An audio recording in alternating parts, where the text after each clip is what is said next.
tó ọ̀rọ̀ ti yíwọ́.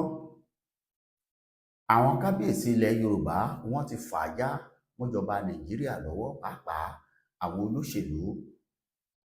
Gbogbo ẹni tó bá jẹ́ olóṣèlú nílẹ̀ Yorùbá, nílẹ̀ Nàìjíríà, àwọn kábíyèsí wa wọ́n ti fà á já mọ́ wọn lọ́wọ́ o, wípé tó ó jura wọn lọ o, kò jọra wọn rárá.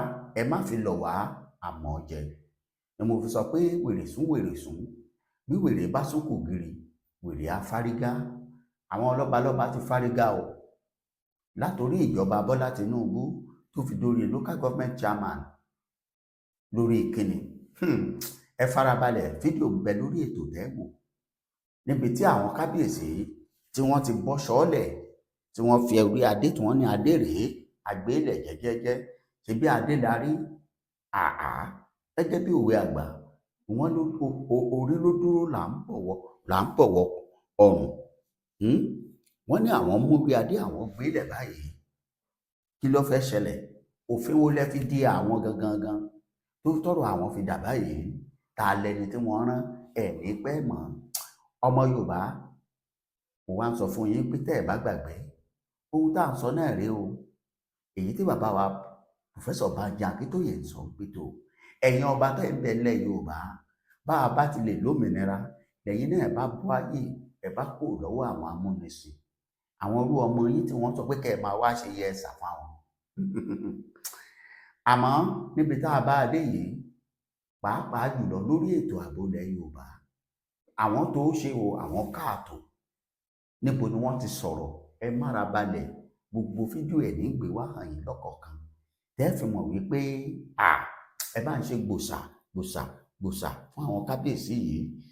Látòrí Oonirisa, kábíyèsí Ọ̀jájá, ọba Adéyẹyè Ògbówòsì, jìgbìnì bí àtẹ ìpín, àrólé Oòduà kárí pé fún gbàmí, kábíyèsí kádé ó pẹ́ lórí.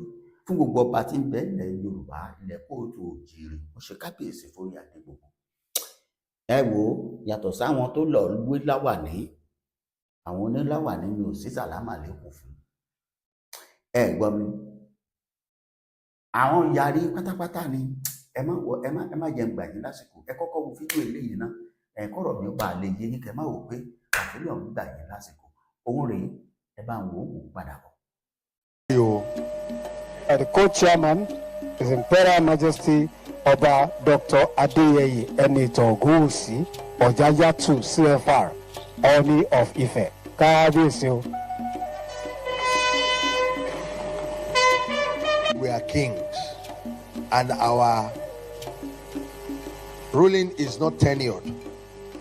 But, Your Excellency, please stop giving us query.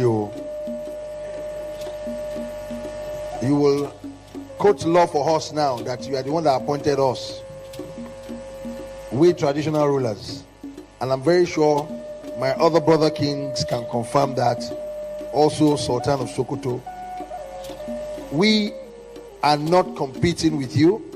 We are there to complement you in everything we do. We will continue to support your executive powers, but please, don't relegate us according to the constitution that we are under the local government chairman. Please help us out in everything we do. We will continue to complement your efforts. We will continue to support your positive initiative, and also we will continue to put Nigeria first. As you have said, we are barrack, soldier go, soldier come, barrack remains. Please nurture the barracks very well. Don't let the barrack break down. If you don't repaint the barrack and you don't maintain the barrack will depreciate very fast. On behalf of all of us, we want to thank you again for what you have all done. Excellency, please stop giving us query. And our ruling is not tenured.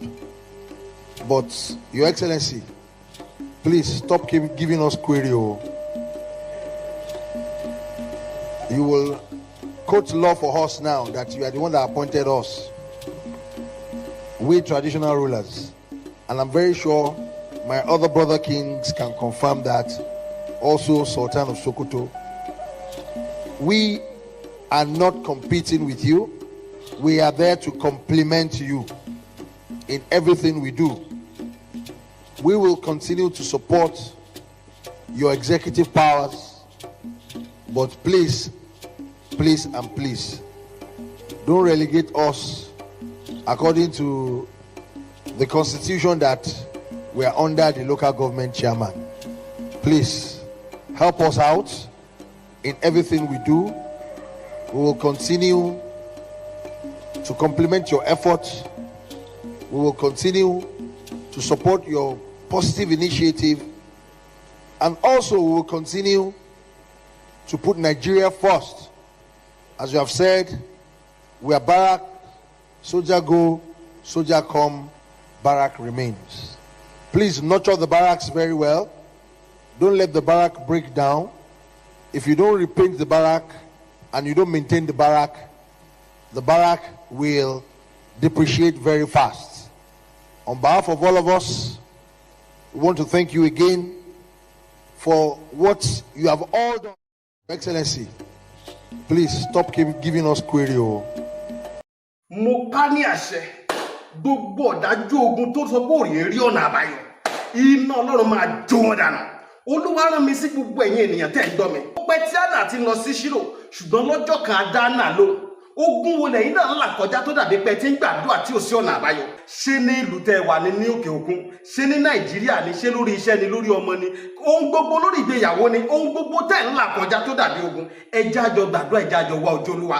Kò sí tọ́lọ́run ò lè ṣe. Àbí tí yóò bá ti pàdé wòlíì tiẹ̀, òun ló máa dàbí pé kò sí ọ̀nà àbáyọ. Olúwa ló wá rán mi sí ọ wípé àkókò yín ti tó. Ẹ̀rọ ìbánisọ̀rọ̀ tẹ́ fi pè mí láti jọ gbàdúrà papọ̀ kájọ wá ojú Olúwa, kájọ mú àṣírí ogun eléyìí tó ń jà yín. Òun náà ni +234 7024475427 lẹ́ẹ̀kan sí +234 7024475427. Bẹ́ẹ̀ ṣe ń pè mí fún àdúrà lórúkọ Jésù, ẹ̀yin náà máa rí ìyanu tí. Ẹ káàbọ̀ padà. Ẹ wo Prophet Taiwo Solóyè, bàbá lẹ tún gbọ́ yìí, gbogbo ẹ̀yin olólùfẹ́ wa, ẹ pé bàbá yìí kẹ́ bá wọn sọ̀rọ̀ lórí ohunkóhun tó bá dàbí ogun tàbí nǹkan tó ń dà yín láàmú nínú ìrìn àjò ayé yìí. Ẹ fọ̀rọ̀ Ọlọ́run Prophet Taiwo Solóyè, bàbá orí òkè àṣẹ àti agbára. Ó sì dá mi lójú pé Ọlọ́run wọn kò ní pa wá tì lábẹ́ àkòrí bó ti wù. Ẹ wo ọmọ Yorùbá àtàtà.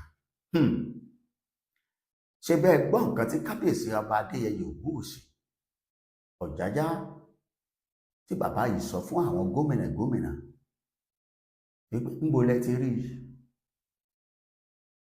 Àwa ò ní gbèdéke o, ìgbà báyìí la gbọ́dọ̀ lò lórí àlééfà rárá o.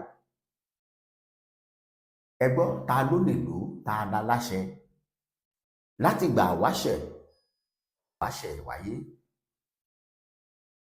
Kábíyèsí ni.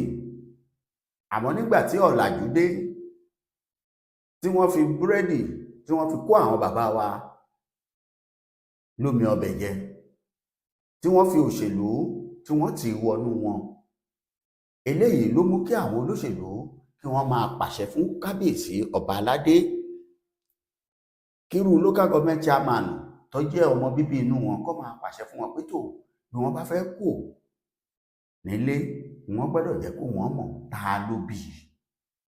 Àmọ́ bí tọ́rọ̀ gbé dídúró yìí, bàbá ó jẹ́ kó yé àwọn, òun lẹ ti gbọ́ yẹn, ó jẹ́ kó yé àwọn gómìnà pé tó èmi tẹ́ ń bá lọ yìí kò lè wọ́ọ̀kì mọ́ o. Àṣé òfin kan tí wọ́n fi dè wọ́n, òfin tó sọ pé ká máa sọ fún local government chairman báwa kú nílùú, tá a bá rìnrìn àjò kan ẹ má kó èrè wa mọ́ o. Ẹ ṣe lólú fi mọ látàtìkò yìí lọ. Ẹ gbọ́, ṣé sọ̀rọ̀ yìí tọ́ àbí ọ̀tọ̀ ọmọ Yorùbá? bẹ́ẹ̀ ṣe ń wọlé ẹ máa bá mi ṣe ètò yìí.